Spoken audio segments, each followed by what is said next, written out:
Aquí está en el aire ya, está con nosotros vía el WhatsApp, Carmen Ligia Barceló. Buenos días, bienvenida al Control de la Mañana. Buenos días, Wadi Reynoso, y buenos días a todas las personas que nos escuchan en la región este. Soy Carmen Ligia Barceló, diputada de la República Dominicana por la provincia de Atomayor. Y hoy quiero contarles todo lo que ha pasado esta semana. Eso se oye bien. Tú sabes que se oye una de bien. las cosas que es bueno que la gente sepa es que los diputados son diputados de la República, representan toda la República, aunque salgan en representación por una provincia. O sea que un diputado de Atomayor puede hacer una labor de representación de un ciudadano, por ejemplo, de Jimaní, o de la provincia de Independencia, o de cualquier otra provincia, o de cualquier situación a nivel nacional. Y eso es bueno que la gente lo sepa, porque como que me he dado cuenta, Wadi, que uno, antes de entrar incluso a la Cámara, hay muchas percepciones, muchas distorsiones sobre la labor del legislador. Y parte de lo que vamos a hacer también todos los viernes es un poco enseñarle a la gente, explicarle cuáles son esas labores y contarles lo que hacemos en la Cámara de Diputados para que dejemos atrás nociones que son falacias ya aprendidas, que son mentiras, vamos a decir, establecidas a nivel social sobre el rol de los legisladores, y que es bueno que la gente pues vaya aclarando en la medida de que nosotros vayamos pues asumiendo las funciones y explicándolas a través de este canal. Mira, te cuento, Wadi, porque eres mi interlocutor, aunque haya mucha gente escuchándonos hoy, que esta semana en la Cámara de Diputados pues hemos hecho básicamente dos cosas importantes para el inicio de la legislatura. La primera es que está establecida desde la semana pasada la comisión bicameral que está revisando el proyecto de ley de reforma a la Constitución enviado por el Poder Ejecutivo. Esa comisión es una comisión de 27 legisladores, 9 senadores, 18 diputados, que están revisando ese proyecto de ley que manda el Poder Ejecutivo para revisar, o sea, para convocar a una reforma constitucional, y se está revisando ese proyecto punto por punto. La gente dirá, pero ¿por qué hay que revisarlo? Bueno, la forma que establece la Constitución para hacer una reforma constitucional, valga la redundancia, es precisamente que el Poder Ejecutivo o el mismo Congreso declare la necesidad de la reforma constitucional a través de una ley. Entonces, esa ley, como cualquier otra, tiene que ser votada en las dos, o sea, en el Congreso Nacional, tanto en el Senado como en la Cámara de Diputados, y previamente se manda a una comisión que la revisa.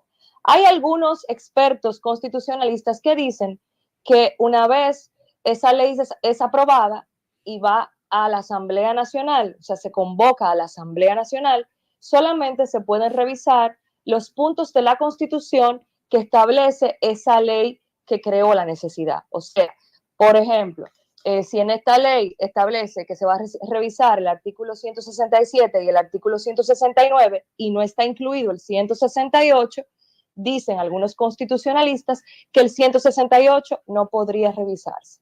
Aunque hay otra escuela del derecho constitucional que dice que eso no es así, que la Asamblea Revisora, una vez se convoca y se reúne, es autónoma y puede revisar todos los puntos que quiera. ¿Y cómo se está llevando a cabo entonces esa dialéctica ahora, en esta realidad? Ahora básicamente lo que se está haciendo en esa comisión bicameral es que se están escuchando expertos de distintas áreas sobre los puntos que establece la reforma constitucional que ha enviado el presidente. Esta reforma constitucional que ha enviado el presidente, básicamente lo que quiere hacer es 4 modificaciones importantes. La primera es que primero, o sea, la más famosa, vamos a decir, que se unifiquen las elecciones. Ahora mismo tenemos elecciones en febrero y tenemos elecciones en mayo del mismo año. Esta ley lo que está buscando, esta reforma, es que las elecciones tanto de los alcaldes y regidores como congresistas y el presidente de la República sean al mismo tiempo. Ese es un mecanismo que teníamos antes y entonces se está tratando de volver ese mecanismo bajo el entendido de que tener dos elecciones genera un gasto de fondos para el Estado Dominicano que no debería de ser y genera otra serie de situaciones que se quieren evitar. Otro de los puntos muy importantes. Dicho sea de paso, ahí en ese tema, vimos que el Tribunal Superior Electoral ha dado como favorable, está de acuerdo con esta modificación y que se unifiquen las elecciones. Bueno, sí, de hecho, el Tribunal Superior Electoral fue ayer a reunirse con esta comisión bicameral y explicaba su postura, porque la comisión bicameral los invitó para preguntarles su opinión sobre específicamente el punto de unificación de las elecciones y si ese punto podría afectar, alterar de alguna manera el proceso del Tribunal Superior Electoral.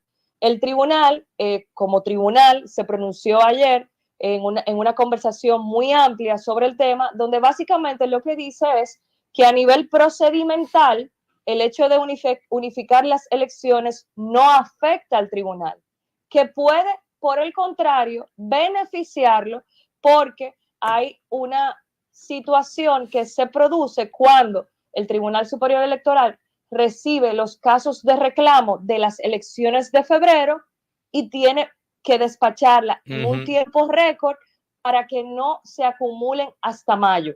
Entonces, eso le genera al tribunal una situación que en esta ocasión pudo despachar todos los casos, pero el magistrado, que fue Fernando Fernández, que fue a hablar con los legisladores, establece que en el caso de que se hubiesen duplicado los casos, quizás el éxito que tuvo el Tribunal Superior Electoral en estas elecciones no hubiese sido el mismo. Entonces, así como ayer escuchamos a los expertos del Tribunal Superior Electoral, el lunes vamos a escuchar las facciones de constitucionalistas, 8 expertos constitucionalistas que se han invitado, que tienen posturas encontradas, para que cada grupo explique a esa comisión bicameral cuál es su visión de los puntos de reforma de la Constitución. Entonces, ¿cuál es el procedimiento? Luego la comisión lo presenta el hemiciclo. Luego la comisión genera un informe sobre esto y entonces se presenta al hemiciclo, al Senado y a la Cámara de Diputados. Entonces, de los puntos de la reforma, ya mencioné que uno de los más importantes o de los que ha generado más debate es el tema de la unificación de las elecciones. El otro punto es un punto del Ministerio Público Independiente. Se está hablando, o sea, lo que propone el Poder Ejecutivo es primero que el Procurador General de la República no sea elegido por el presidente de la República, o sea, que no sea por designación, sino que el presidente le presente un candidato al Consejo Nacional de la Magistratura. El Consejo Nacional de la Magistratura es un organismo que está establecido en la Constitución, que es el organismo que elige los jueces de las altas cortes. Entonces, ese organismo tiene como miembros al presidente de la República, ahora mismo al Procurador General de la República, al presidente de la Suprema Corte de Justicia, tiene Senado, tiene el presidente de la Cámara de Diputados, el presidente del Senado, pero también tiene un senador y un diputado que representa la segunda mayoría que está en el Congreso.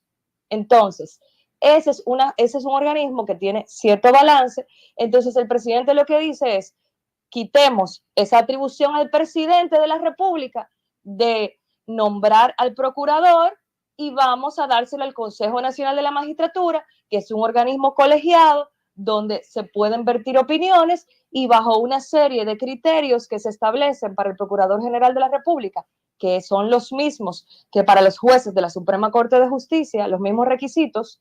Entonces, ese consejo elegir, o refrendar la propuesta del presidente o decir, no, presidente, ese no, busque otro candidato. Por ejemplo, una de las cosas que se establece como requisito para ser Procurador General de la República en esta nueva reforma constitucional es que la persona no pueda haber ocupado un puesto directivo en algún partido político, no puede haber sido candidato a algún cargo de elección popular ni haber realizado proselitismo político notorio y constante durante los 5 años anteriores a ser designado, o sea, a ser propuesto ante el Consejo Nacional de la Magistratura. Esta es una forma, una intención que tiene el presidente de sacar el tema político de lo que es la Procuraduría General de la República. Es una reforma, una propuesta histórica, porque el presidente se está disminuyendo atribuciones y está cediendo esa facultad que tiene por constitución ahora mismo para que sea el Consejo Nacional de la Magistratura, un organismo colegiado que elija al Procurador General de la República.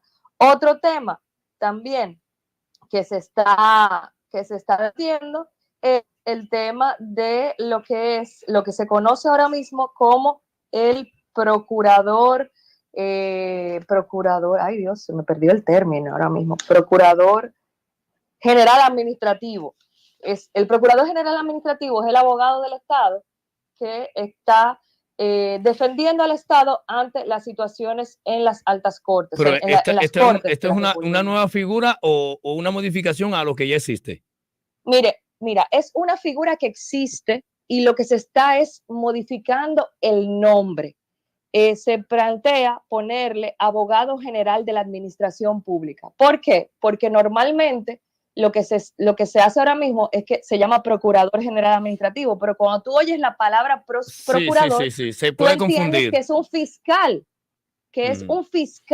Tiende a confundir. Eso tiende a confundir. Eso no es un fiscal, ese es un abogado que actúa en representación del Estado ante los conflictos que se dirimen en las diferentes cortes de la República. Y por último, el punto que quizás ha generado más conflicto es el tema de lo que es la reducción de los diputados. El Poder Ejecutivo lo que plantea es una reducción de llevar de 178 diputados territoriales, llevar esa representación a 110. Y de 5 diputados nacionales que existen ahora, subirlo a 20. Y ese es el punto que está en discusión a lo interno y a lo externo de lo que es la Cámara de Diputados. O sea, unos 55 diputados está dentro de las propuestas de los diputados del PRM, especialmente, que solo se reduzca a 18 de ese... No, eso no es una propuesta.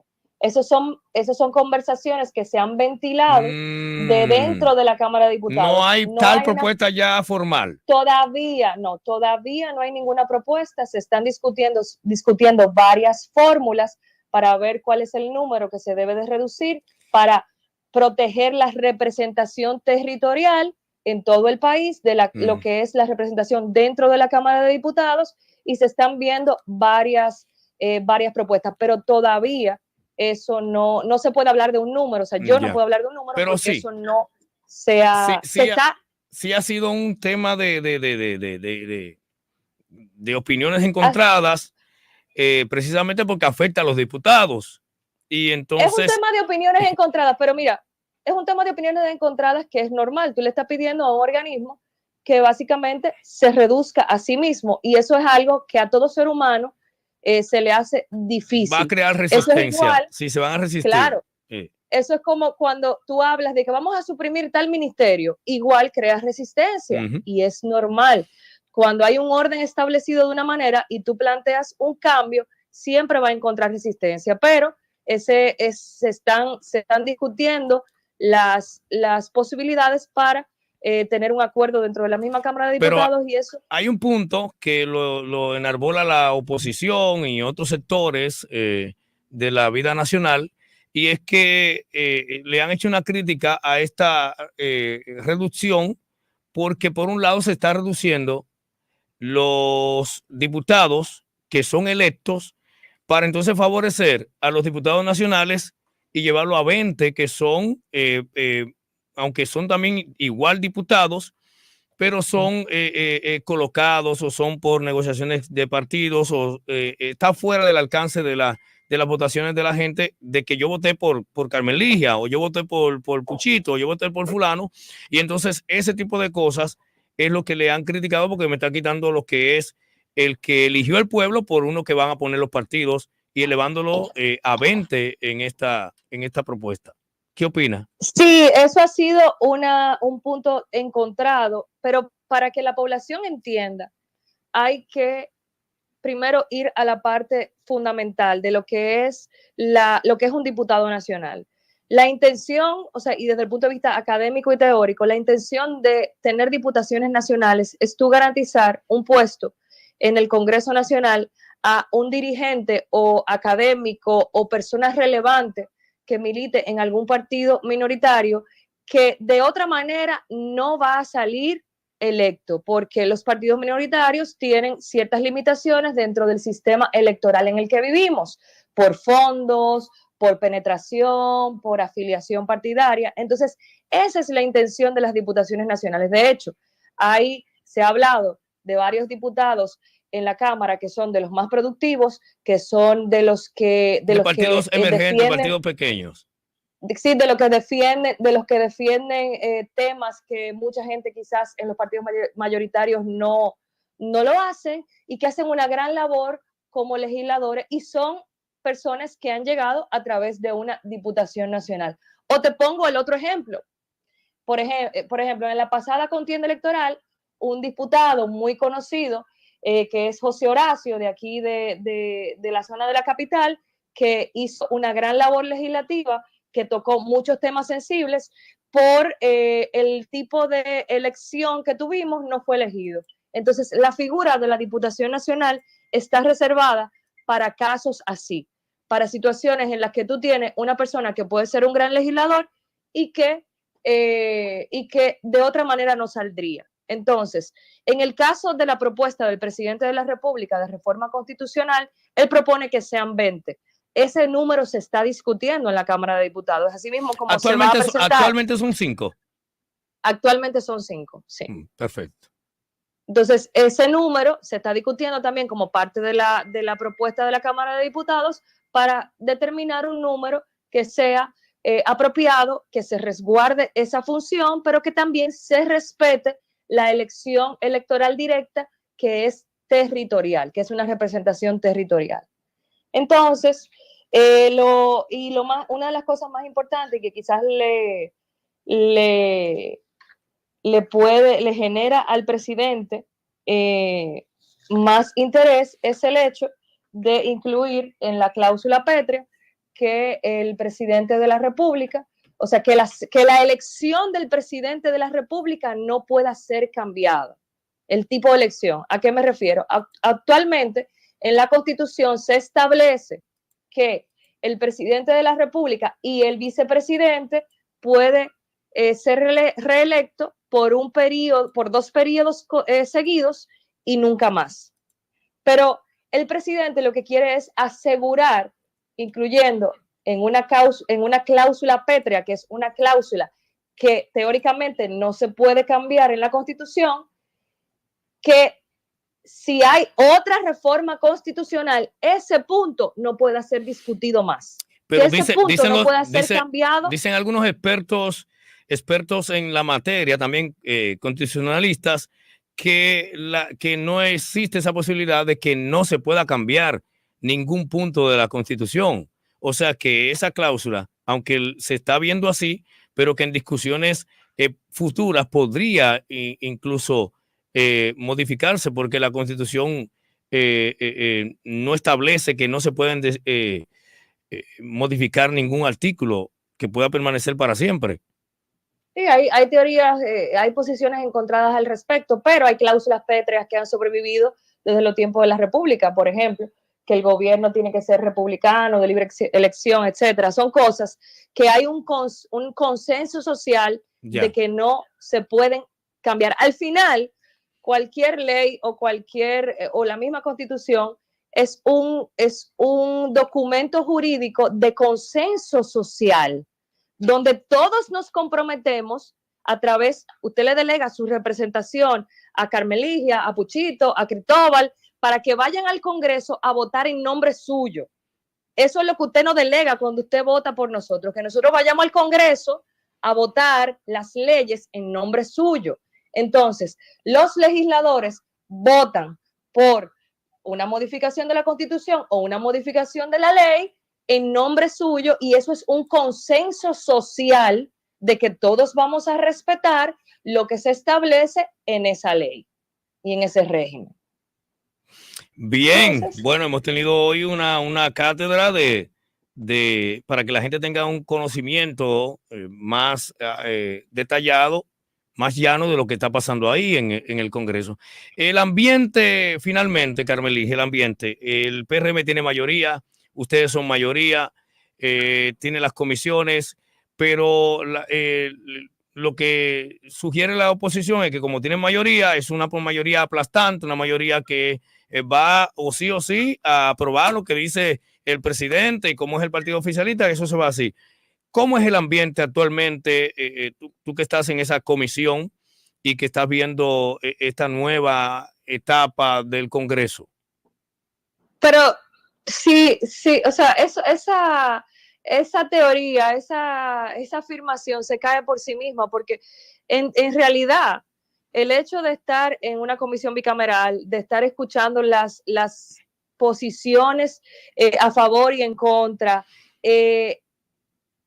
automáticamente anula esa percepción, porque si nosotros como mayoría pudiésemos hacerlo, pero por el contrario, tanto el presidente Luis Abinader como el Partido Revolucionario Moderno, como el presidente de la Cámara de Diputados, Alfredo Pacheco, ha hablado extendidamente con los legisladores del PRM para, primero, hacernos conscientes de esa mayoría, pero también de que esa mayoría, tener esa mayoría en el Congreso, representa una responsabilidad social de lograr consensos, de respetar las posiciones de las demás facciones que hay en el ámbito político dominicano, y de que todo tiene que ser un tema de consenso, de discusión, de escucharnos y de llegar a acuerdos que socialmente sean sostenibles. Eso es algo que ha enarbolado el presidente, es algo que se nos repite todos los días como legisladores, o sea que creo que el presidente también ha dado muestras de que es una persona que no quiere ejercer su mayoría absoluta, porque, por ejemplo, cuando se presentó públicamente el proyecto de reforma constitucional, hubo un desacuerdo sobre el tema de que si el Procurador General de la República, elegido mediante este nuevo método, estaría inamovible 4 años, los fiscales propusieron públicamente que fuera 2 y el presidente acogió esa opción, a pesar de que quizá pudiese haber sido, si tú dices, bueno, tienen la mayoría, el presidente pudo haber dicho, no, la reforma se va como yo la estoy proponiendo. No, también hubo un punto que se sacó de la discusión, que los mismos fiscales estaban protestando, que también les afectaba a ellos en una ocasión. Exactamente, entonces el presidente ha demostrado, el presidente, que es el líder del Partido Revolucionario Moderno, que es el partido que yo represento en el Congreso, ha demostrado que es una persona de conciliación, que es una persona de consenso, que es una persona que escucha.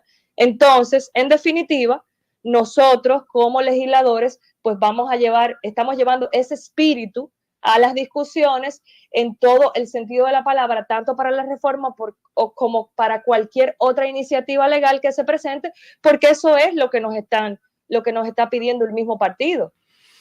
Entonces, creo que es un proceso interesante ver cómo se comporta el PRM en esta situación, porque es históricamente el único momento en el que el partido de gobierno ha tenido una mayoría tan aplastante en el Congreso de la República, y creo que también asimismo la sociedad va a estar más pendiente de lo que haga el PRM con esa mayoría. Exacto. Entonces es una responsabilidad social que nosotros como legisladores tenemos y que vamos a respetar, y claro, hay que llegar a puntos donde las cosas no se tranquen, por supuesto, que sigan su curso, pero siempre respetando el consenso.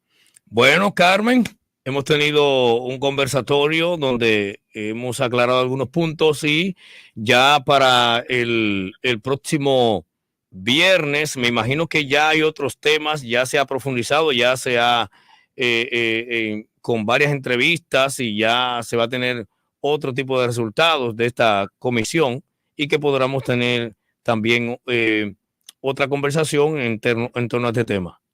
Así es, así es. Y también el viernes de la semana que viene, pues les voy a explicar cómo funcionan las comisiones permanentes de la Cámara de Diputados. Esta semana se decidieron, esa es la segunda parte que tenía que decirles. En el caso de Carmeligia Barceló, como diputada de Atomayor, pertenece a las comisiones de Hacienda, a la Comisión de la Presidencia, a la Comisión de Turismo y a la Comisión de Trabajo. Pero la semana que viene, entonces yo les voy a explicar qué es lo que hace cada una de esas comisiones para que usted siga aprendiendo sobre qué hacemos los diputados que usted elige al Congreso Nacional.